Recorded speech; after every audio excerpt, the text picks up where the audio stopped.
안녕하세요. 여러분과 함께하는 자신만만 조깅기술사 김은수입니다. 자, 오늘 84강에서 지금 비탈면 할 거죠. 아마 비탈면이 85강까지 가겠죠. 자, 보면요. 비탈면 녹화 유형별 공법에 종료했습니다. 자, 우리 자료에는요. 녹화 유형별 공법 종류와 특징에 관한 내용으로 나와 있죠. 저번 시간에 우리가 녹화 유형별 하기 전에 물론 이제 이것도 오늘 잠깐 설명은 드릴 텐데요.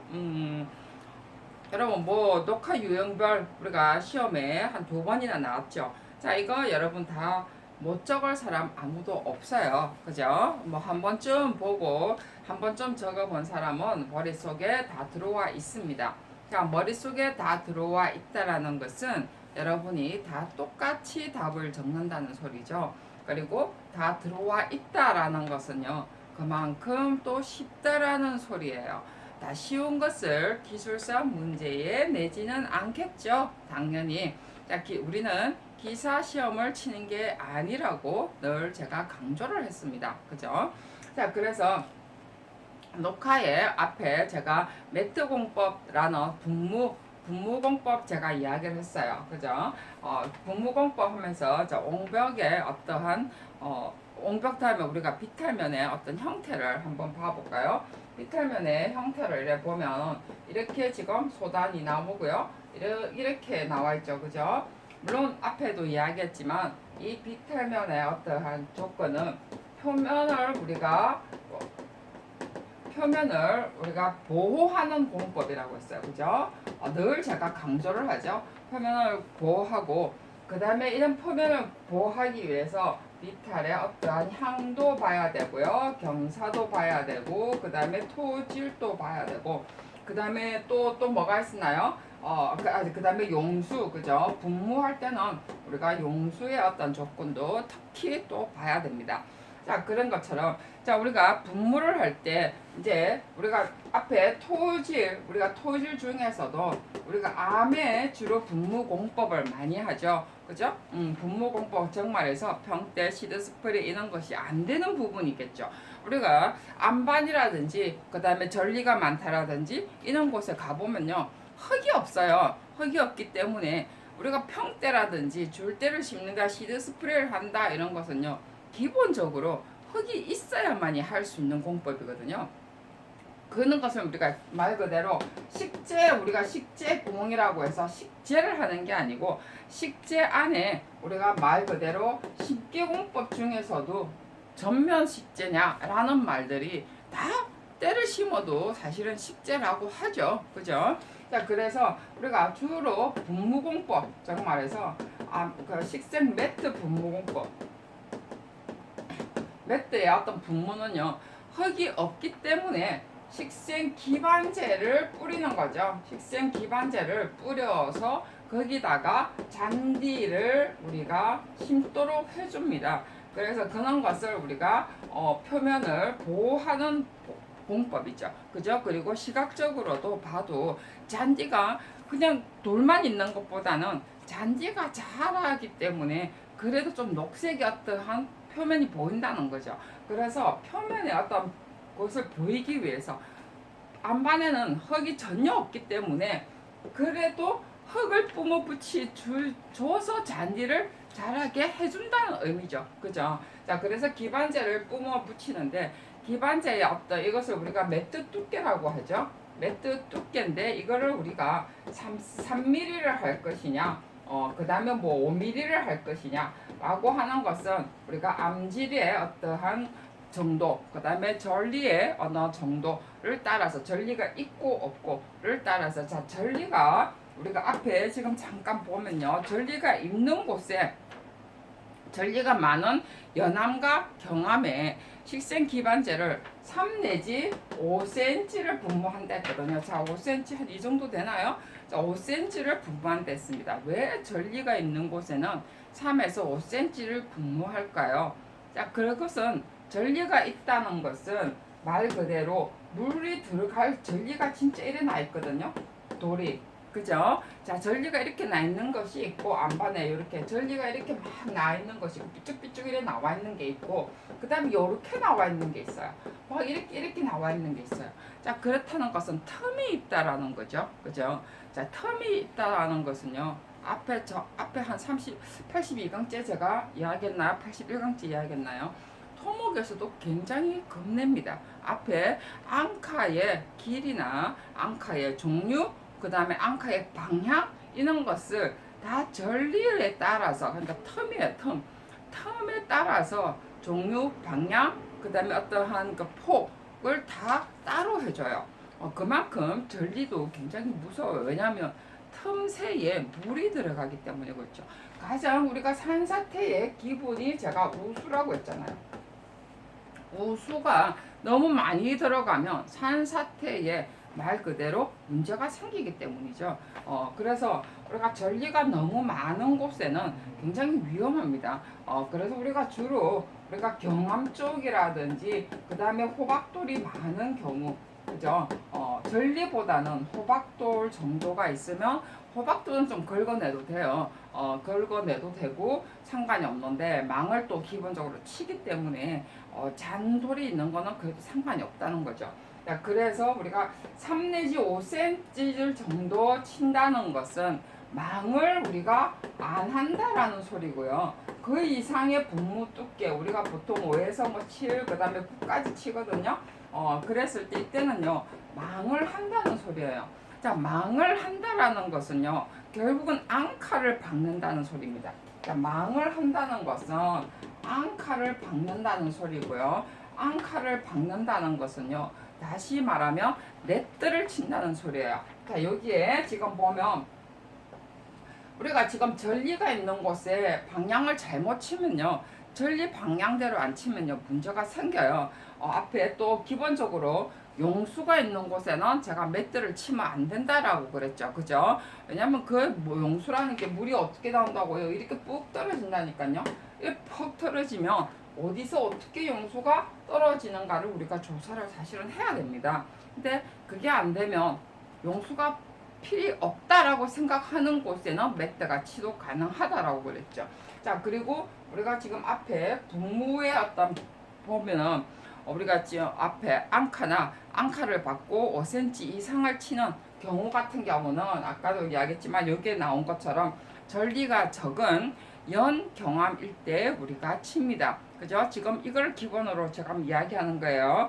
솔직히 전리가 많은 여기에 연암, 경암 이런 것은요 별로 바람직하진 않죠.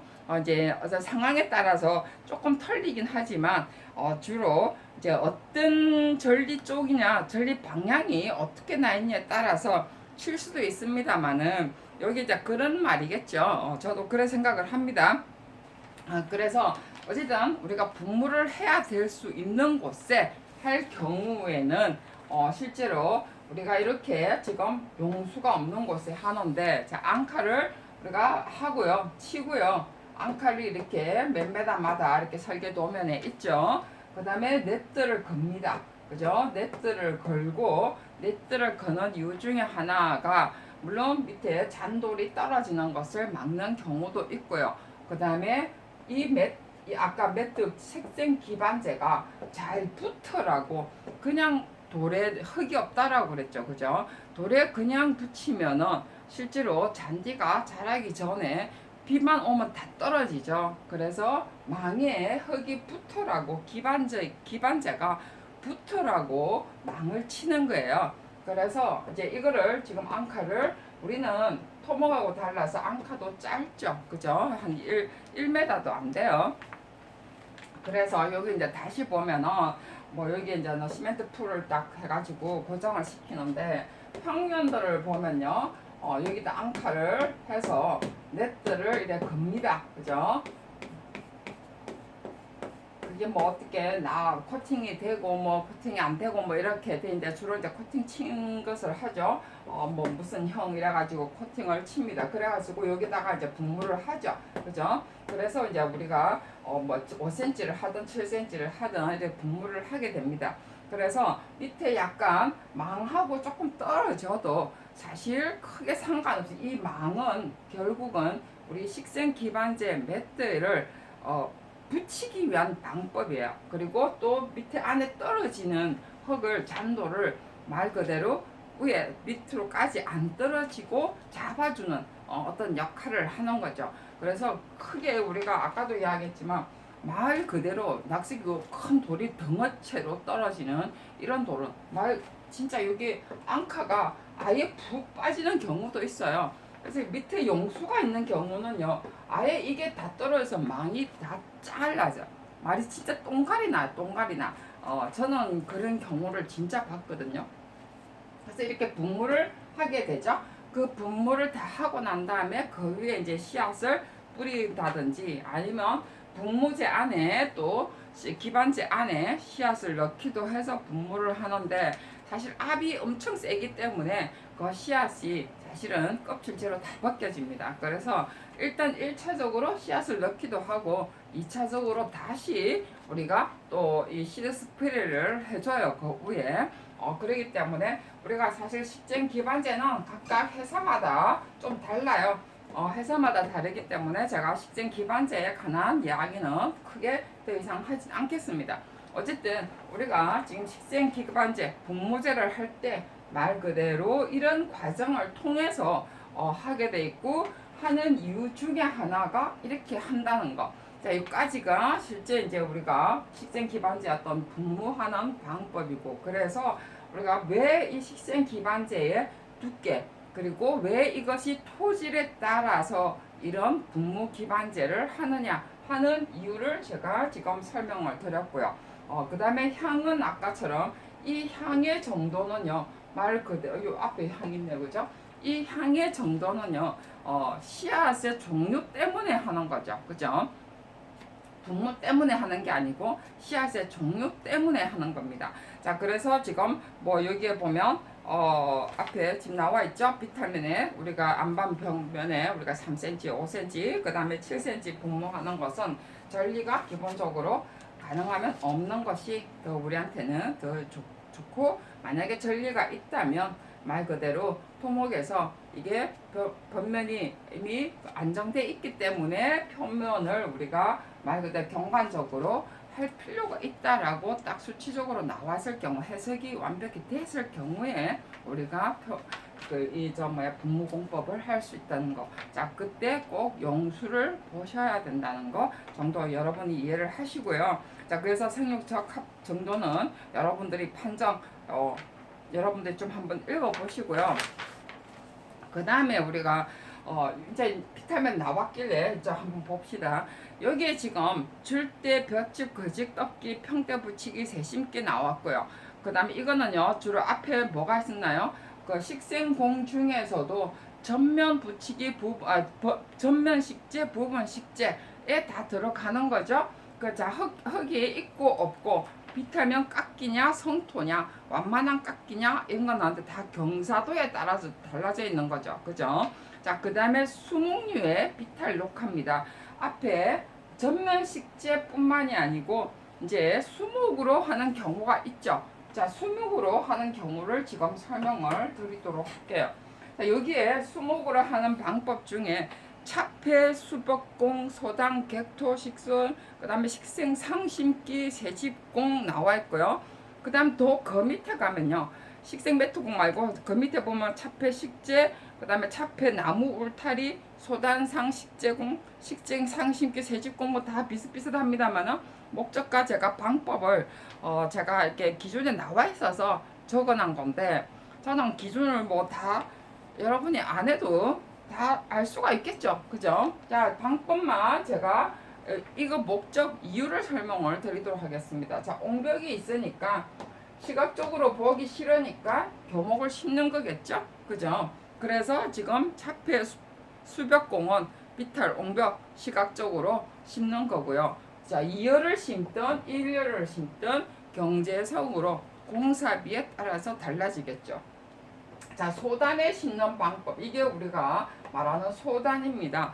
자, 앞에 제가 이야기했죠. 이 소단에는 배수로가 들어갑니다, 그죠? 자, 배수로 확보가 됐는데 흙이 있는 곳이 있고요. 왜냐하면 여기서 배수로에서 조금 있고 바로 비타민이 연결되어 있는 경우가 상당히 많이 있어요. 그렇기 때문에 이런 부분들이 우리가 식재를 할 수 있는 곳이 있느냐 없느냐, 설계할 때는 이런 곳을 내줘야 되는데 그런 곳은 다 토목이 새버리기 때문에 우리가 못하는 경우도 상당히 있다는 거예요. 자, 이때 우리가 관목 같은 경우 심을 때는 주로 이런 쪽에 심겠죠. 그죠? 비탈면에 가까운, 그러니까 소단과 가까운 곳에 우리가 심을 수밖에 없는 경우가 많이 있습니다. 자, 그럴 때 우리가 소단, 객토, 식생 할 때 주로 우리가 말 그대로 돌망태 공법보다는 관목 식재 뭐 이런 것 정도는 가능하겠죠. 그죠? 자, 관목 뭐 이런 것도 가능하고 돌이 흙이 없는데 굳이 어떠한 나무를 좀 심어야 되겠다 싶을 때는 돌망태 공법으로 기본적으로 망태기를 쫙 열어놔야 되겠죠. 그죠? 근데 공사비가 엄청납니다. 그래 됐을 경우에는 안 그러면 우리가 뭔가 여기에다가 화단의 어떠한 개념으로 뭔가를 만들어 줘야 되겠죠. 이렇게 상자를 만들어 가지고, 그죠? 쫙 만들어서 흙을 담을 수 있는 곳을 미리 만들어 놔야 되겠죠.